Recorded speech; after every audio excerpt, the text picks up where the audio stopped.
Hello and welcome to this podcast on Mark 16, or if you're watching the video version, it's a video. Funny how that works. Happy Easter. So you may not be listening or watching on Easter, and I'm going a little out of order for those of you who are watching this in time, but it seemed to me that I just had to do Mark 16 on Easter.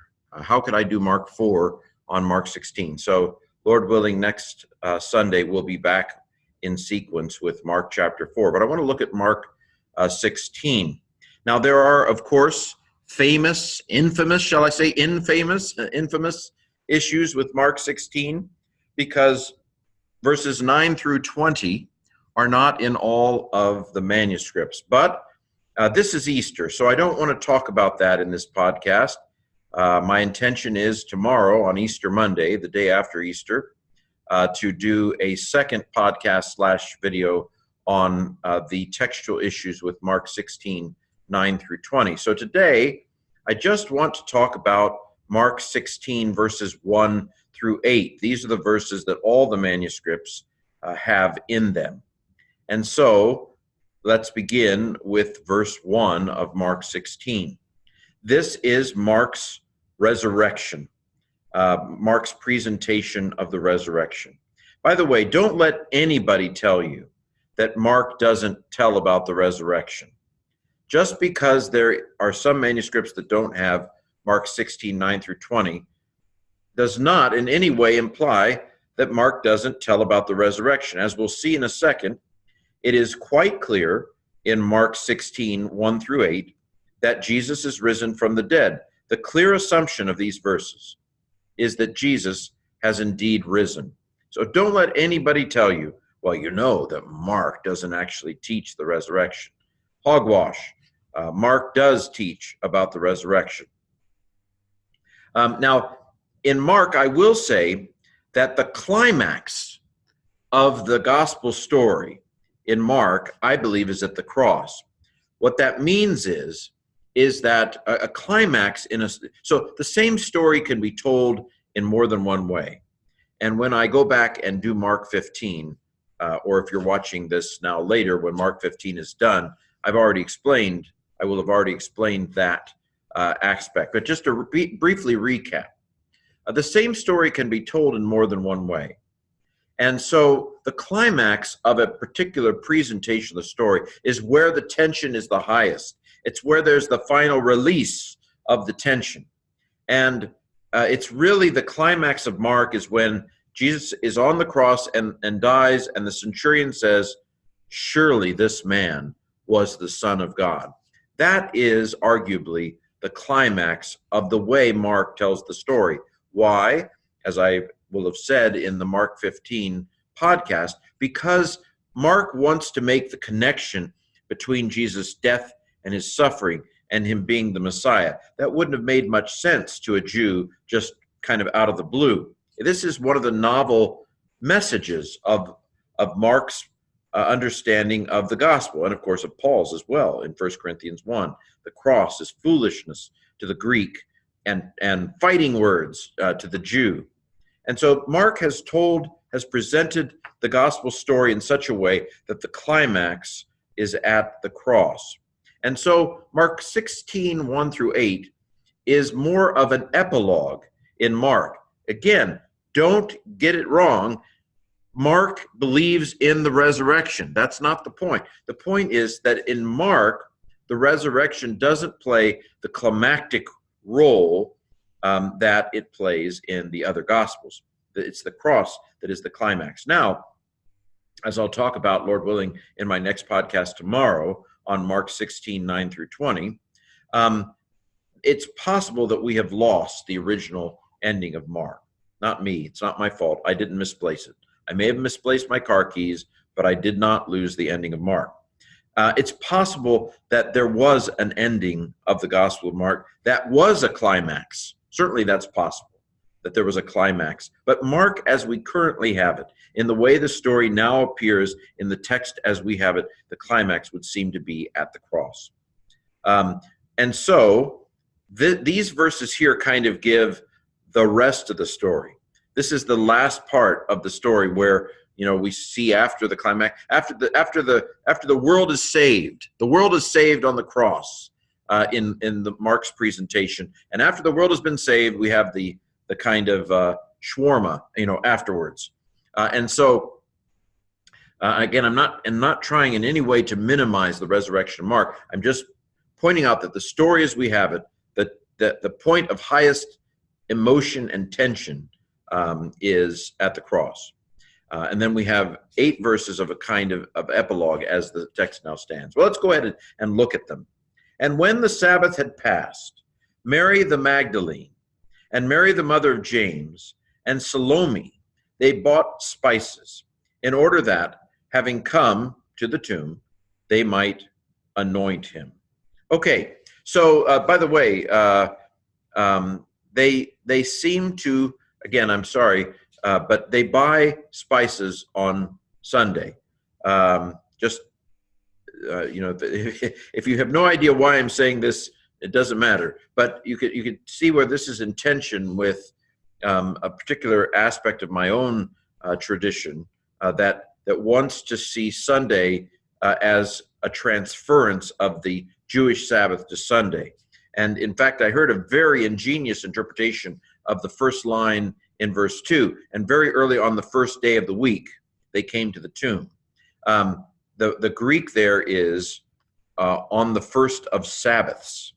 And so a very, very, very clever interpretation was once suggested that by calling Sunday the first of Sabbaths, the intention was to say that the Jewish Sabbath has now been transferred to Sunday. But I personally believe that this is an idiom. The first of Sabbaths means on the first day of the week. And so it's the beginning of the new Sabbath week. And clearly, if they buy spices on Sunday, then the fourth commandment has not been transferred to Sunday in the way of some of the Old Testament. Just quick observation there. So why have they come on Sunday, which we will call the Lord's Day in the book of Revelation? Sunday, the first day of the week, is the Lord's Day because it's the day of the Lord's resurrection. Every Sunday that we worship as Christians is a little resurrection day. It's a little day that we remember that Christ is risen from the dead. Technically, Sunday is not a Sabbath.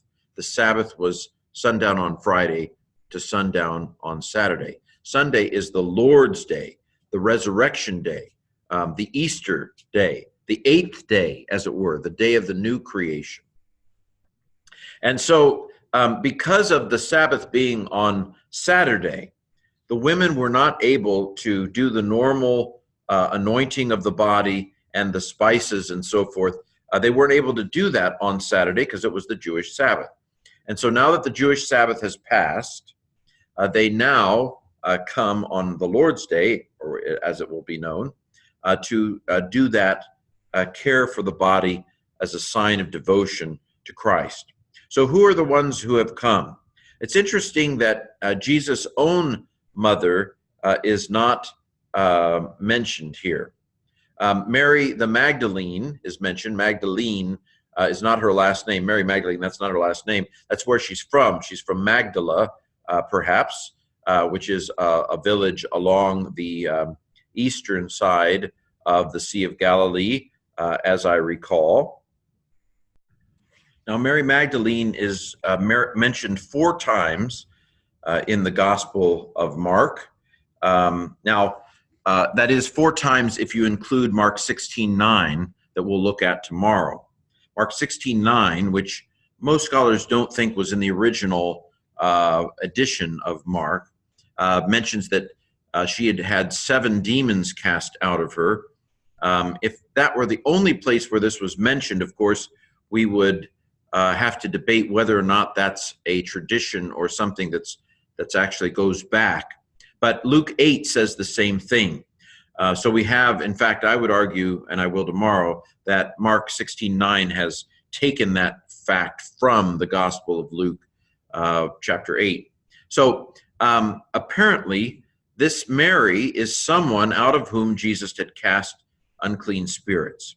And of course, that's not she is forgiven, she is cleansed.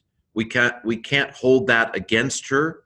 I think some people subconsciously like demeaning Mary Magdalene, but in Jesus' eyes, she is as whole as anybody. There's nobody who is more righteous than her because their past is better than hers. She is clean, she is whole, and she is thankful. And sometimes, of course, this is one of the messages of Jesus' earthly ministry, is that those who have been forgiven much are often more grateful than those who at least think they have been forgiven little. And so Mary is one of Jesus' most devoted followers. Of course, in the Gospel of John, she is the first one to see the risen Jesus, and the first one sent to proclaim the resurrection. And so it's sometimes suggested that she's the first apostle. Of course, there have been some people who suggested that perhaps she was Jesus' wife or something like that. Of course, the text says nothing like that. I don't think it would have made Jesus dirty to be married, but we have no reason to think that Jesus married.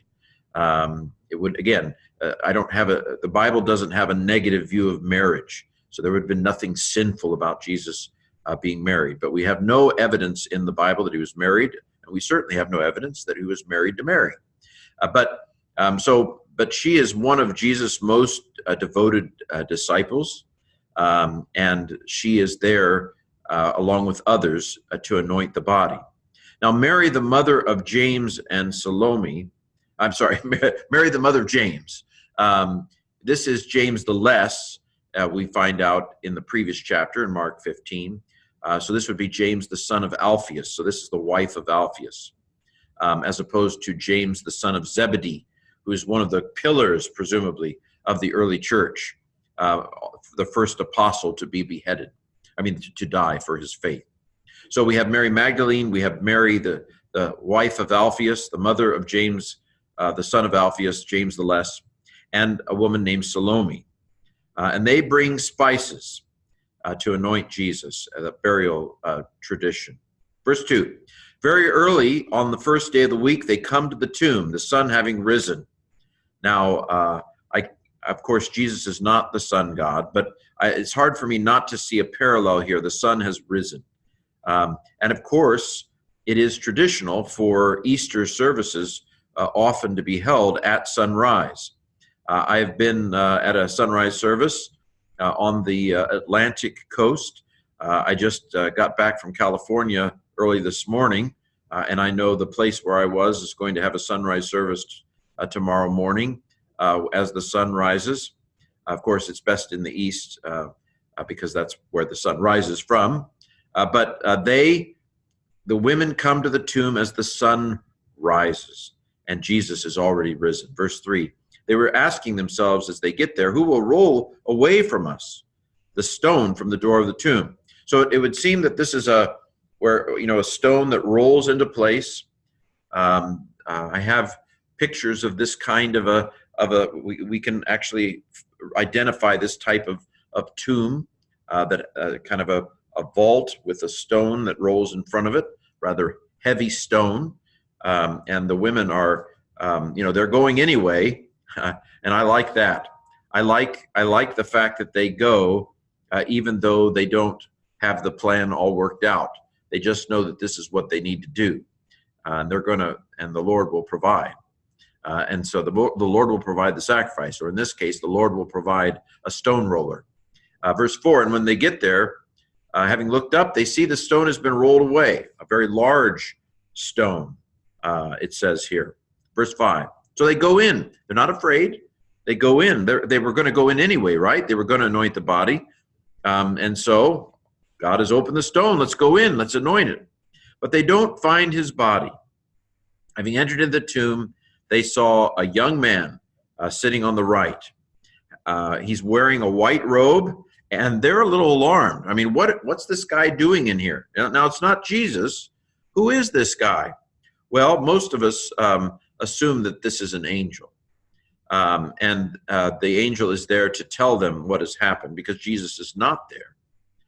He's wearing a white robe, and so again, I don't know that he's doing the little transporter beam of the Starship Enterprise. Probably not. But white here symbolizes purity. I think symbolizes that this person might have a heavenly kind of identity. Most of us just assume that this is an angel. There'll be two men, I believe, in Matthew. Interesting. Matthew often has doubles, where Mark has one, several, or at least a few times. And so this man, verse 6, he says to them, "Do not be alarmed." Angels say this a lot when they appear to people. Don't be alarmed, because I suppose that when you see something that is greater than you are, don't be alarmed. I've talked in other places about the holiness of God. And the holiness of God, I know this sounds like a strange analogy, but you think about how you would feel if you were in the ring with an elephant that was moving around quite a bit. I have a small dog and a Great Dane. And let's just say the small dog is very careful in where he is when the Great Dane is walking by. And it's not that God wants to step on us, but when something is that much greater than you are, it can be terrifying. And the angel here is much greater than they are. And of course, the event is quite terrifying, I imagine. Where is this body? They've come to anoint him. They love him. Where is the body of Jesus? And so the man says, "Do not be alarmed. You are seeking Jesus the Nazarene, Jesus of Nazareth, the one who had been crucified." They saw it. They were there at the cross. They saw him die. There's no doubt in their mind that he's dead. That's not an option. There have been some people in the past, in the 1800s, there were some people who said, well, maybe he was only mostly dead. That's ludicrous, of course. Everybody knows that he's dead. Jesus or was dead. He was dead. He was on the cross. He died. But he's not here now. Do not be alarmed. He is risen. He is risen indeed. He is risen from the dead, and he is Lord. He is not here. He is alive again. His body's not there. They will never find the body of Jesus. There have been some kind of hoaxes in the past where people have said, oh, here's what's called an ossuary. That's where they put the bone. The Jews, what they would do is at the 1-year anniversary of a person's death, they would take the bones of the body and put it in a box called an ossuary. And there have been people who found boxes with, forged things carved onto the side and so forth. But they will never find the body of Jesus. I remember we had a discussion, here and there about, well, what if somebody's asking, if they found the bones of Jesus, would that disprove anything? And some people were saying, well, no, because resurrection is spiritual. That is not correct. Resurrection is physical. God starts with whatever body is left of us. That's clear from 1 Corinthians 15. Jesus' body is gone. It's not there. It's never been found. It never will be found. He is risen from the dead. This is one of the key elements in recognizing the reasonableness of belief and faith in the resurrection. No one has ever come up with the body of Jesus. Of course, we're a little bit removed from the situation now. But if you look in Matthew 28, the rumor circulates that the disciples stole the body. This is a rumor that in Matthew 28, the priests try to perpetuate. The disciples stole the body. What does this rumor imply? This rumor implies that there's no body. It implies that even those who disagreed with the resurrection in the early in the first century knew that there was no body to be found. There was no body to be found. And so how are you going to deal with that? There's no body. His body's not here. What are you going to do? Well, they came up with the rumor that somebody stole the body. So there is no body. Body has not been found. And of course, the other prong in resurrection reasonableness is 1 Corinthians 15, where Paul gives us a list of people who were fully convinced that they had seen Jesus risen after his death. And of course, Paul is writing before Mark. Paul gives these resurrection appearances before Mark was even written. Just because the Gospels are about Jesus doesn't mean that they were written at this time of Jesus. They were written later. The Gospel, all of Paul's letters were written before any of the Gospels were written. And so the resurrection appearances that Paul mentions in 1 Corinthians 15 predate this account that Mark is giving in Mark 16. And so you have an empty tomb, and you have a lot of people convinced that they've seen Jesus risen at different times in different places, and they were willing to die for it. And so it is reasonable for those reasons to believe in the resurrection if you believe that resurrections are possible. But that takes faith, of course, to believe that resurrections are possible. And so the young man, who I think is an angel, proclaims that Jesus is risen. He is not here. Behold the place where they put him. They'd looked on Friday before sundown. They had observed where the body of Jesus had been placed, and it's not there. Verse 7, but depart, tell his disciples and Peter that he goes ahead of you into the Galilee. There you will see him, just as he spoke to you. And so the implication being here that Jesus had announced his resurrection and implied that they would see him as the Last Supper, I think, implies. And so Jesus had told them that he would rise from the dead. They had not had ears to hear. They had not understood it. It does not compute. But now it should begin to become clear that the things that Jesus had been saying were true, and the things that Jesus had been saying were coming to pass. And so the women are told to go tell his disciples. They are sent to witness to the resurrection. That is the definition of apostle. So in a sense, the women are the very first apostles. And of course, especially Mary in John 20, because she will have the first visit from Jesus after the resurrection. Interesting that Peter is singled out here.